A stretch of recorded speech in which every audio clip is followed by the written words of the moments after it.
maaaring mamatay ang anak ko kapag hindi siya nabigyan ng heart transplant. Tama naman ang motibo mo eh. Kasi gusto mo lang iligtas ang buhay ng anak mo. Pero, hindi ka ba nababagabag ng konsensya mo?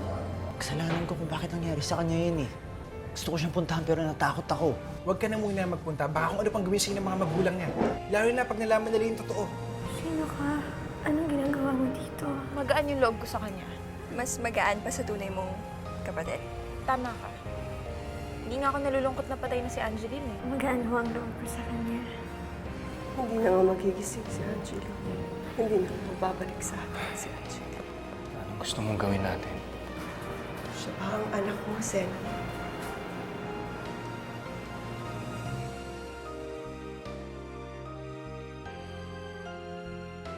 Basta ate, pag tumawag si Daddy sa'yo, sabihin mo, papunta na akong ospital, ha? Opo, ma'am.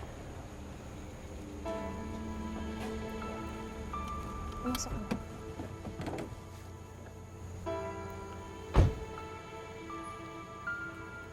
Prince.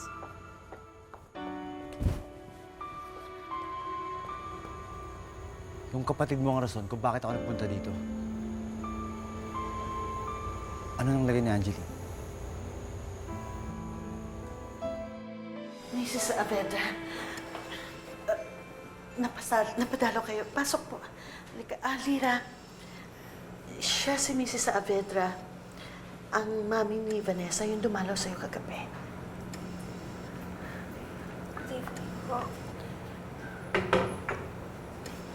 Mas maganda ang kalagayan mo kaysa sa anak ko. Dahil nakakausap ka pa at nakakapagsalita. May gaya ni Angeline. Ma'am, huwag muna po natin pag-usapan ang mabibigat na problema. Nag-decide na kami ng asawa ko na ipapatanggal na namin ang ventilator ni Angeline. Vanessa, tinatanong kita. Bakit di ka makasagot? Kamusta na yung girlfriend ko? Wala na si Angeline, Prince. Patay na siya. Niloloko mo ba ako? Hindi. Hindi kita linuloko. Matagal nang brain dead si Angeline, kaya nagdesisyon na si Mami at si Daddy na tanggalin yung respirator niya. I'm sorry, Prince.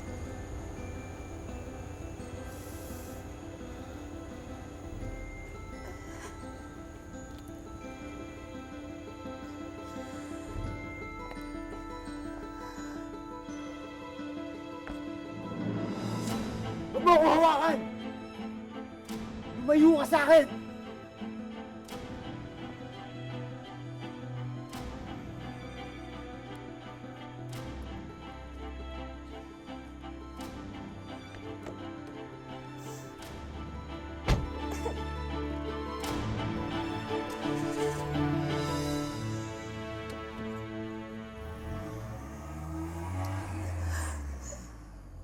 Ipapatanggal niyo ang ventilator ni Angeline. Hindi ko gusto. Wala siya ng tuluyan sa amin. Gusto ko kahit wala na siya, maalala pa rin namin siya. Kaya, naisip ko ang anak ko. Sani. Bakit ho ako?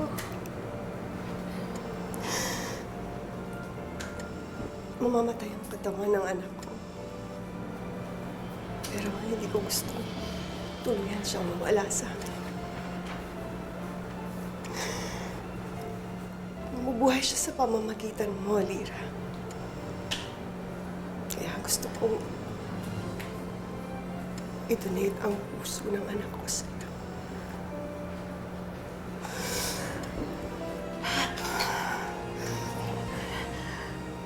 Mrs. Avedra.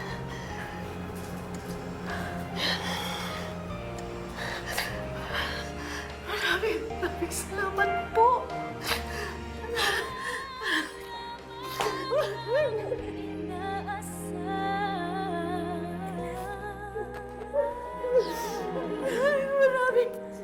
Salamat po.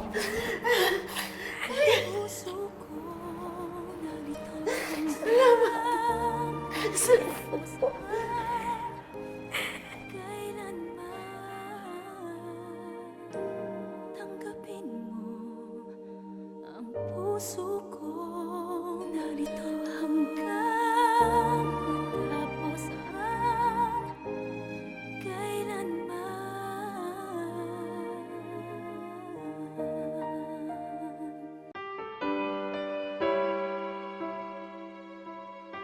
Mira, may nakita ng donor para sa'yo.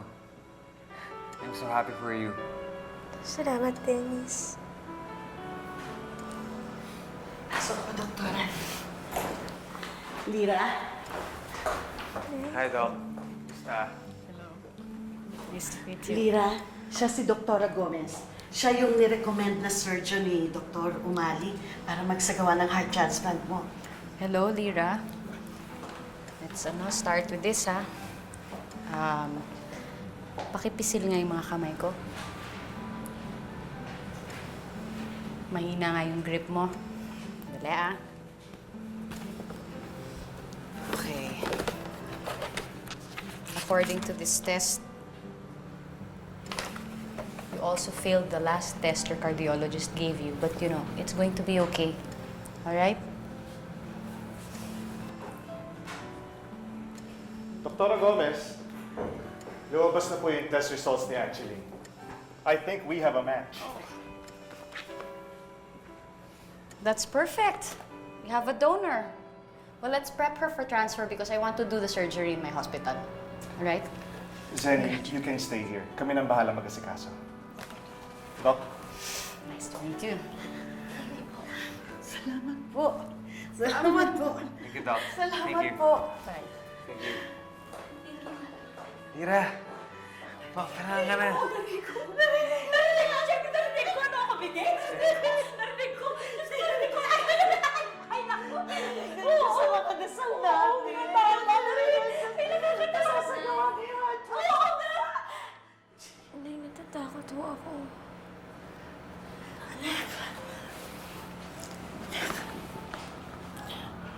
Huwag ka matakot. Hindi kita iiwan. Kahit na anong mangyari, hindi kita iiwan.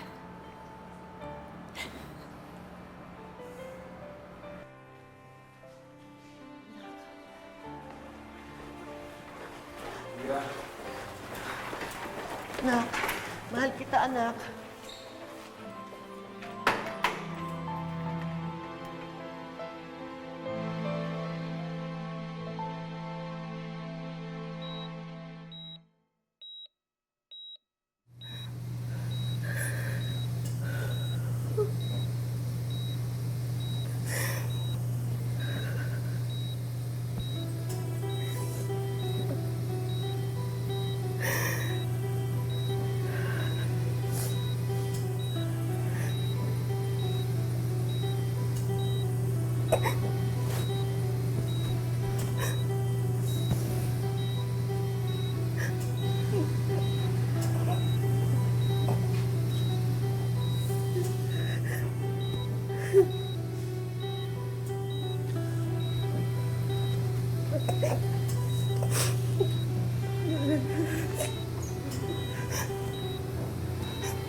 All you need to do is turn it off.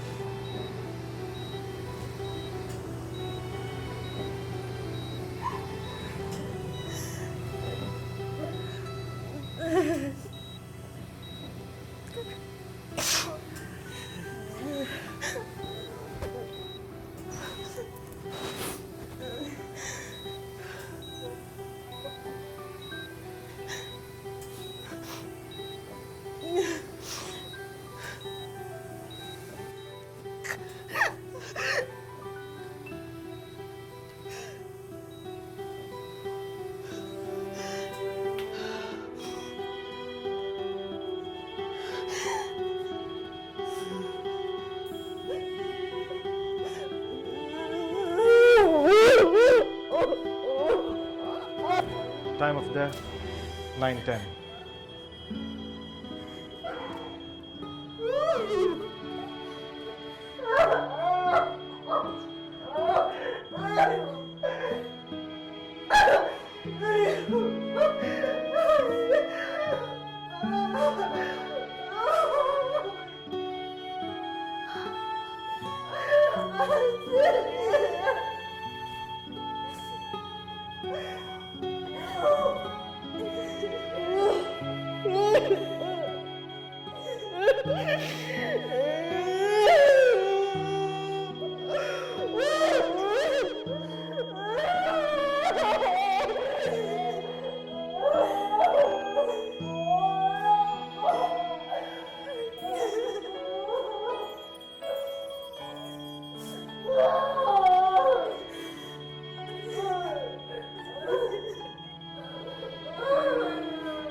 Prince, anong ginagawa mo dito?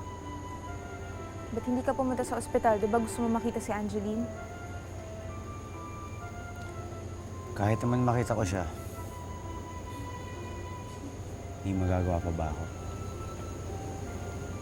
Patay na siya, di ba? Alam mo, lasing ka lang eh. Mabuti pa pumasok ka na sa loob. Ayoko. Halika na. Ayoko. Ano bang plano ng parents niya? Kung kailan ibuburol si Angeline? Hindi ko din alam eh. Nung umalis ako sa ospital, inooperahan pa si Angeline.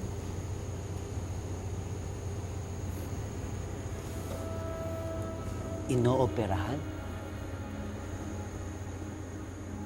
Di ba patay na nga siya?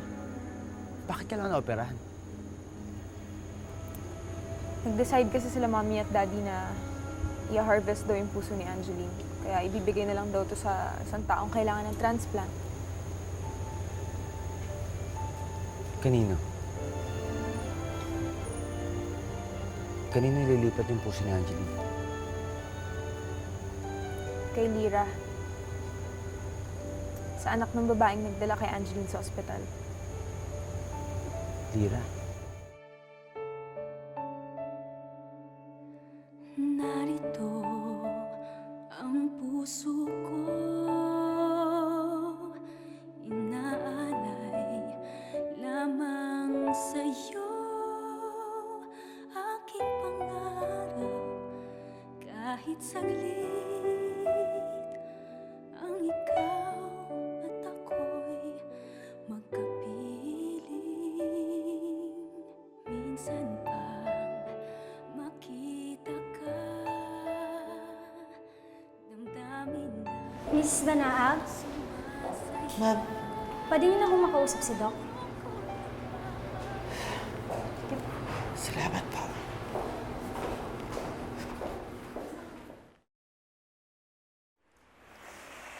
Doc, magandang umaga po. Morning.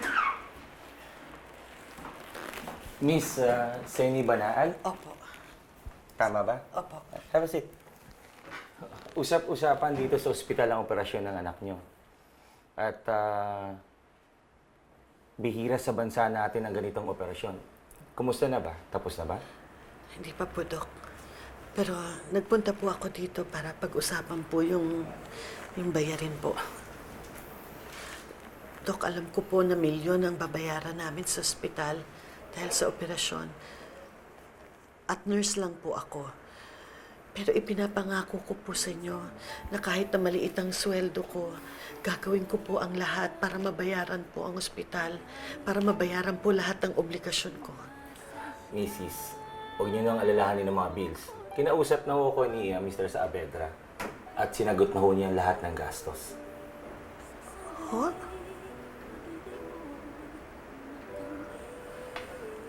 And congratulations. Wala na ako kayong iisipin.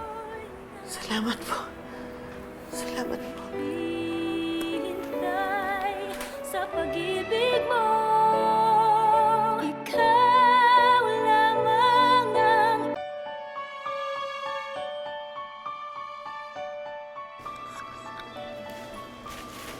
Mars! Bakit? Umiiyak. Napakalaki ba ng babayaran? Magkano? Milyon na? Becky, Oh, wala akong babayaran. Sinagot ng mga Saavedra ang bills dito sa ospital. Diyos! Oh, ba't ka umiiyak? Wala ka pa ng babayaran. Dahil nakukonsensya ko. Napakabait nila sa amin ni Lira. Kung alam na nila yung ginawa ko. Kung alam lang nila, nagsisisi na ako. Tigilan mo. Ay, naku. Nagsisisi ako, Becky. Ay, Mars, tigilan mo yan, ha? Tigilan mo yan. Ha? Tigilan mo yan. Ayoko na pinag-uusapan pa natin yan. Dapat nagpapasalamat ka, mabubuhay si Lira. At ngayon, hindi mo na kailangan guluhin ang buong buhay mo para bayaran ang life extension ni Lira. Alam mo, ang swerte mo, nakalibre ka.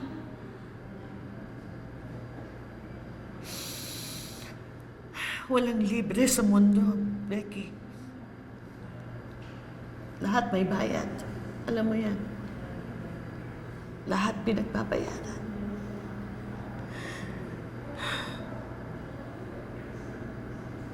Tigilan mo ako, ha? Tigilan mo ako. Pwede ba? Huwag mong pahirapan yung sarili mo. Hindi mo ba pwedeng isipin na dinilig ng Diyos sa mga dalangin mo? Mabubuhay si Lira. Hindi ba yun ang gusto mo? Ang mabuhay ang anak mo? O tama na. Tama na. Huwag ka nang umiyak. Mabubuhay si Lira. Yun ang gusto mo. Ha? Tama na.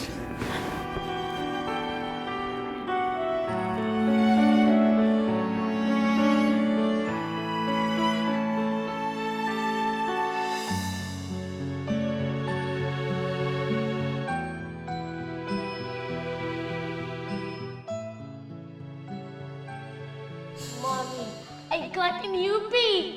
Really? Yes, Mommy! Pasado ko sa exam nila, Mommy. I got an UP!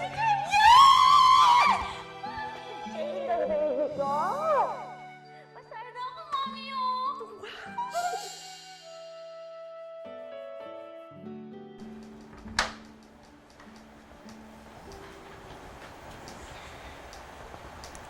Ma, tumawag na po yung sa funeral parlor.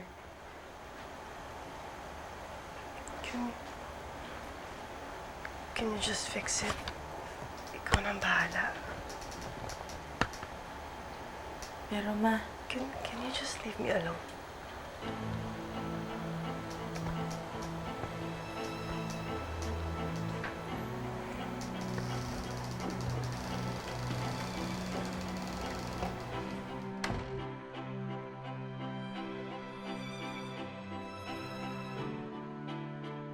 Start up the pumping machine, please. Okay, sir.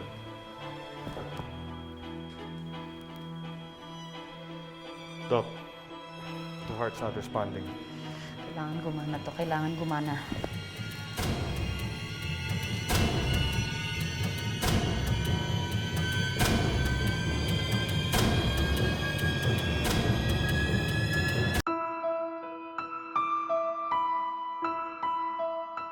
Nakaburol si Angeline? Saan? Sige, subukan ko pumunta. Salamat, Vanessa. Prince, Tiwan, kailangan ba ng kasama kila Angeline?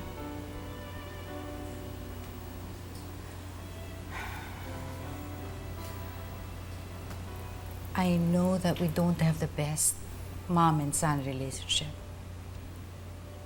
But let me be your mom now. Hayaan mong damayan kita. Samahan kita sa burol nila Angeline.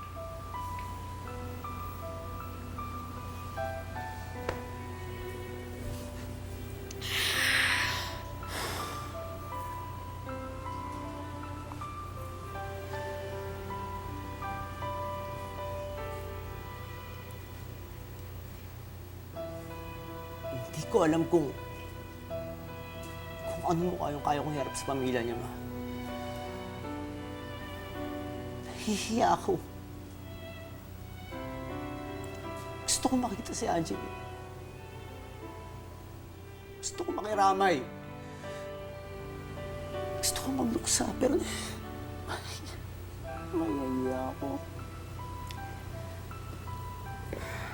Huwag kang mahiya. Huwag. Nagmahal ka lang. Wala kang kasalanan sa nangyari. Ma, hindi nyo naiintindihan eh. Kung di ko siya iniwan, hindi siya maaksidente. Hindi siya mamamatay.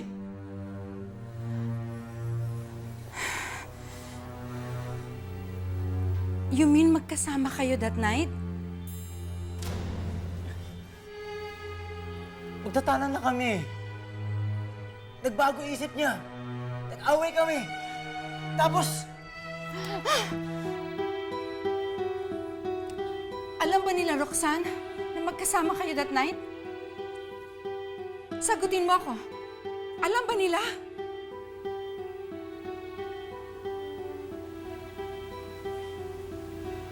Hindi. Wala silang alam. Good. Ayokong lalong magalit sila sa'yo. Or masira ang friendship namin. Hindi na nila kailangan malaman na you were there before the accident happened, na magkasama kayo. Na somehow, you were involved. It is going to be our secret. You hear me?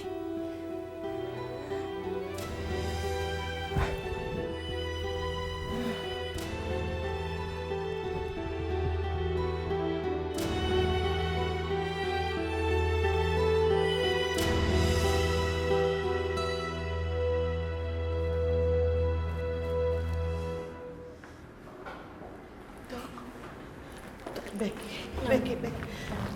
Dok. Kamusta po? Kamusta po si Lira? Tapos na mo bang operasyon? Kamusta pong anak ko?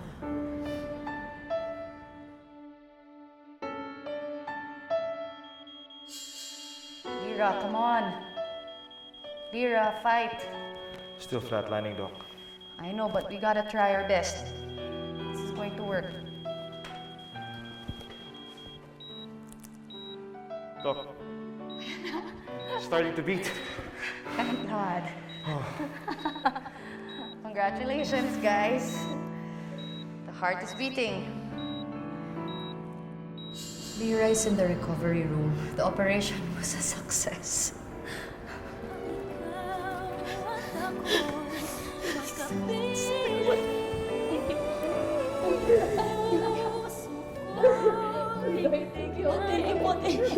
Thank you talaga. Thank you.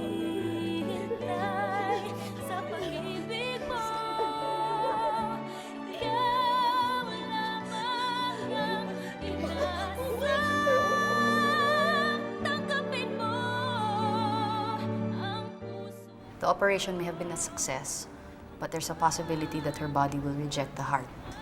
Hindi pa rin ligtas ang anak ko. Huwag mong i-recheck ang puso mo. Kailangan kita, anak. Kailangan kita sa buhay ko. I just wanna be alone. Bakit mas mahal ka nila kaysa sa akin? Wala ka na nga dito eh. Huwag po ang buhay ni Lina ang ipalit niyo sa mga kasalanang nagawa ko. Alam mo kaming dalawa yung magkasama ng gabing yun, di ba? Hindi ka man lang ba magtatanong? Alam ko namang wala kang kasalanan eh. Kung merong may kasalanan dito, si Angeline yun. Kasi linanti ka niya. Tutulungan kita. makakalimutan mo din si Angeline. Ako ito. Ang nanay ito, anak. Ikaw yung... Buhay ka. Yung babaeng nagligtas sa akin.